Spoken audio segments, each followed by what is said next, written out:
Hello student আজি সমাধান কৰিম অনুশীলনী 1.2 কোশ্চেন নম্বৰ 5 আৰু 6 5 নম্বৰ কোশ্চেনত কৈছে পৰীক্ষা কৰা কোনোবা স্বাভাৱিক সংখ্যা n ৰ ক্ষেত্ৰত 6 টু দি পাৱাৰ n সংখ্যাটো শূন্য অংকৰে শেষ হ'ব পাৰেনে নাই যে এই 6 টু দি পাৱাৰ n সংখ্যাটো n ৰ মান যিকোনো হ'ব পাৰে 2 হ'ব পাৰে 5 হ'ব পাৰে 6 হ'ব পাৰে সংখ্যাটো যেটো আমি সংখ্যা পাম সেই সংখ্যাটো শূন্য অংকৰে শেষ হ'ব পাৰেনে নাই এইটো আমি পৰীক্ষা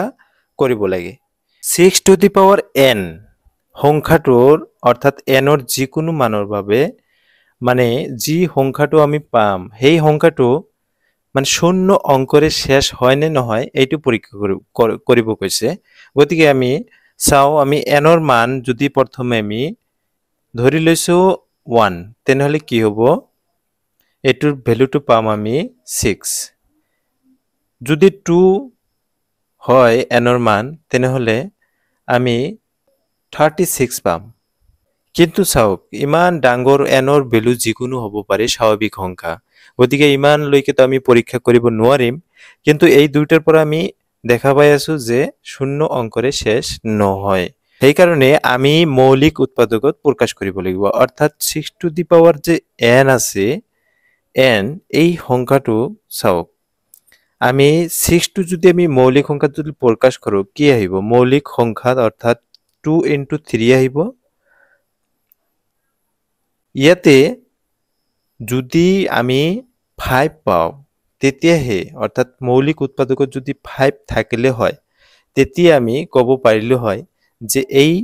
সংখ্যাটো n ৰ যিকোনো মানৰ বাবে শূন্য অংকৰে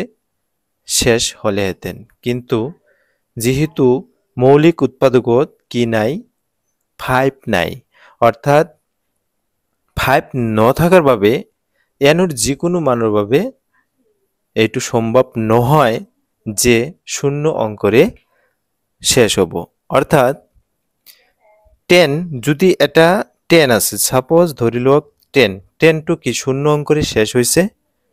10 ৰ মৌলিক উৎপাদক কি হ'ব কি আছে 2 * 5 হ'ব নিশ্চয় 20 লও 20 4 * 5 2 * 2 * 5 গতিকে শূন্য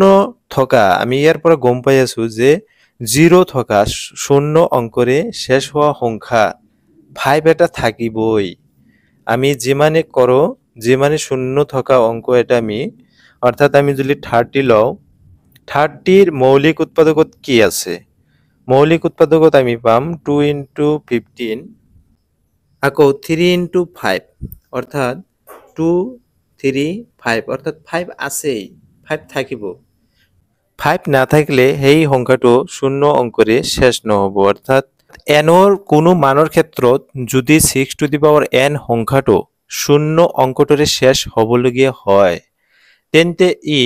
মানে 5 ৰে বিভাজ্য হ'বই লাগিব ইয়াৰ অৰ্থ যে 6 টু দি পাৱাৰ n ৰ মৌলিক উৎপাদককৰণত মানে 5 মৌলিক সংখ্যাটো থাকিব আৰু এইটো সম্ভৱ নহয় কাৰণ 6 টু দি পাৱাৰ n ৰ মৌলিক উৎপাদকত কি আছে 6 ৰ আমি যদি মৌলিক উৎপাদক প্ৰকাশ কৰো 2 * 3 আহিব অৰ্থাৎ 6 টু দি পাৱাৰ n ৰ উৎপাদীকৰণত অকল মৌলিক সংখ্যা 2 আৰু 3 আছে গতিকে পাটিগণিতৰ মৌলিক উপাদ্যই নিশ্চিত কৰে যে মানে 4 টু দি পাৱাৰ n ৰ উৎপাদীকৰণত অইন কোনো মৌলিক উৎপাদক নাই হেহে এনে কোনো স্বাভাৱিক সংখ্যা n নাই যাৰ ক্ষেত্ৰত 6 টু দি পাৱাৰ n এ শূন্য অংকৰে শেষ হয়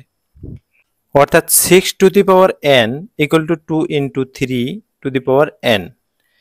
আমি এই মৌলিক উৎপাদকত 2 * 3 আছে 5 নাই গতি আমি এইদৰে লিখিম যে n ৰ কোনো মানৰ ক্ষেত্ৰত যদি 6 টু দি পাৱাৰ n সংখ্যাটো শূন্য অংকটোৰে শেষ হ'বলগীয়া হয় তেন্তে ই 5 ৰে বিভাজ্য হ'ব যেহেতু 6 ৰ মৌলিক উৎপাদকত 2 আছে কিন্তু 5 নাই গতিকে যিকোনো স্বাভাৱিক সংখ্যা n ৰ ভাবে 6 টু দি পাৱাৰ n সংখ্যাটো শূন্য অঙ্কৰে শেষ নহয়। এইখিনি লিখি দিলে হৈ যাব। প্ৰশ্ন নম্বৰ 6 হৈছে 7 into 11 into 13 plus 13 আৰু 7 into 6 into 5 into 4 into 3 2 into 1 plus 5 সংখ্যা দুটা কিয় যৌগিক সংখ্যা ব্যাখ্যা কৰা। এটো ব্যাখ্যা কৰিম আমি এনেদৰে। ইয়াতে দুটা পাৰ্ট আছে। এটা প্ৰথম পাৰ্ট, এইখিনি হৈছে প্ৰথম পাৰ্ট আৰু এইখিনি হৈছে দ্বিতীয় পাৰ্ট। প্ৰথম পাৰ্ট আমি এইখিনি যদি আমি কোনোভাবে দেখাব পাৰো যে এই সংখ্যাটো যদি পূৰণ কৰি আৰু যোগ কৰি কৰাৰ পিছত যদি সংখ্যাটোক আমি মৌলিক উৎপাদকত প্ৰকাশ কৰিব পাৰো তেনেহলে এই সংখ্যাটো যৌগিক সংখ্যা হয় বুলি আমি ক'ব পাৰিম। এনেদৰে আমি দ্বিতীয় পাৰ্টটো কৰিম যে আমি প্ৰথমে পূৰণ কৰিম, যোগ কৰিম।